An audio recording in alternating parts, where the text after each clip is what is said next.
Welcome to Inside Pitch. I'm Jeff Gordon of the Post-Dispatch, joined by our columnist Lynn Worthy. We're recording this on the eve of Major League Baseball's trade deadline, and the Cardinals are sellers. Lynn, we need to caution fans a little bit here. A couple of years ago, the Cardinals were sellers with big assets starting pitching.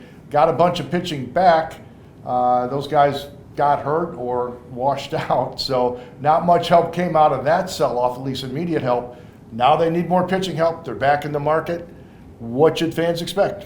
Yeah, it looks like the top items that are likely to get dealt for them are going to be relief pitchers. Probably Ryan Helsley is the biggest name, their closer, all-star, multiple times.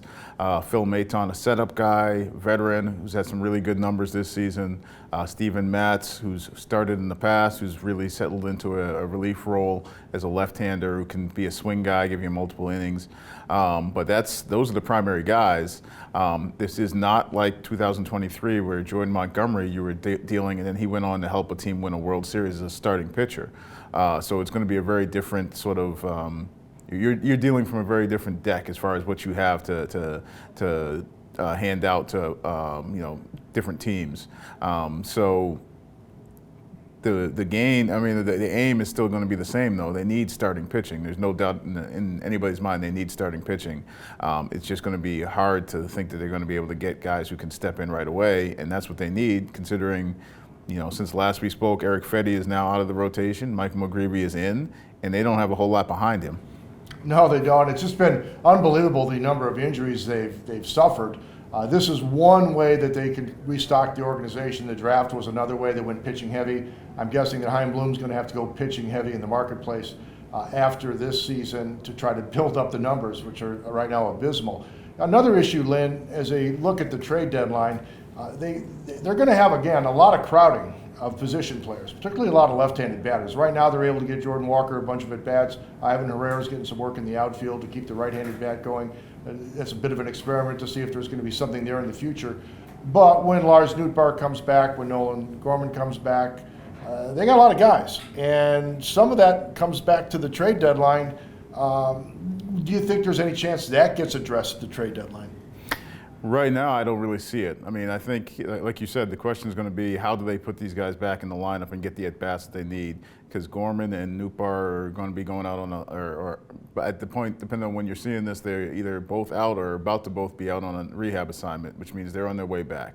Putting them back on the roster is fairly simple. I mean, you could just assume that Sajaci and Fermin probably go back to AAA and play regularly. So those guys, making room on the roster is no big deal, but it's the at-bats, because right now you're starting to see Jordan Walker have a little bit more success.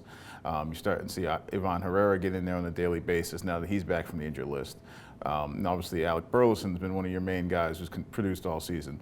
They're not all going to be in the lineup with Nolan Gorman and Nootbaar because you just don't have the spots for that.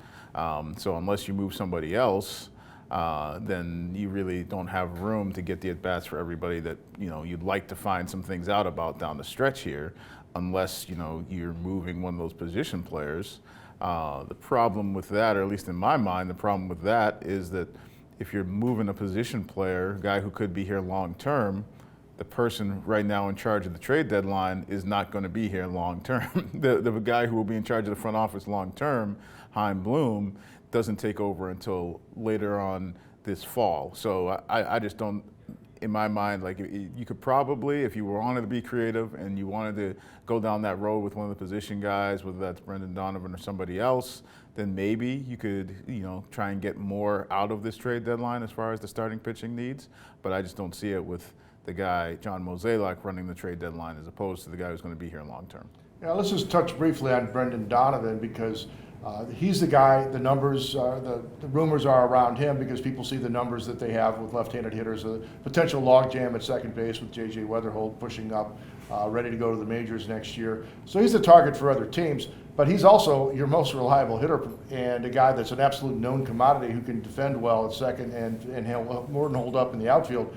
I got to think, in my mind, there's a guy, at some point you got to keep guys who can play and lock them in and build around guys you know what you have with. And there's a real case for that. There's also, your timetable, I think, plays into that too. Because if he's a guy that you want to build around, then you need to be aiming on, contending sooner rather than later. If you're talking about 2 or 3 years out, well, potentially we don't know if Brendan Donovan's still part of that, because he'll be getting to the point of free agency. If you're talking 2, 3+ years, then you're talking about his free agency time. So then maybe it even goes more towards deal him sooner rather than later, so that you can get things that you need and build towards the 2 or 3 year timeline when you expect to contend and when he'll be properly looking at free agency, as opposed to can't deal him and then you end up dealing him later because you realize he's not going to be fit the timetable and when you're ready to really be a contending team. So it's interesting. Again, it goes back to the person who's making that decision. Maybe it becomes a decision that's more likely in the fall, because that's when Chaim Bloom takes over and he has a real fresh look at the entire roster and organization and a plan going forward, as opposed to right now where Mozeliak is really just here for the next few months running things. Well, that's Lynn Worthy. I'm Jeff Gordon.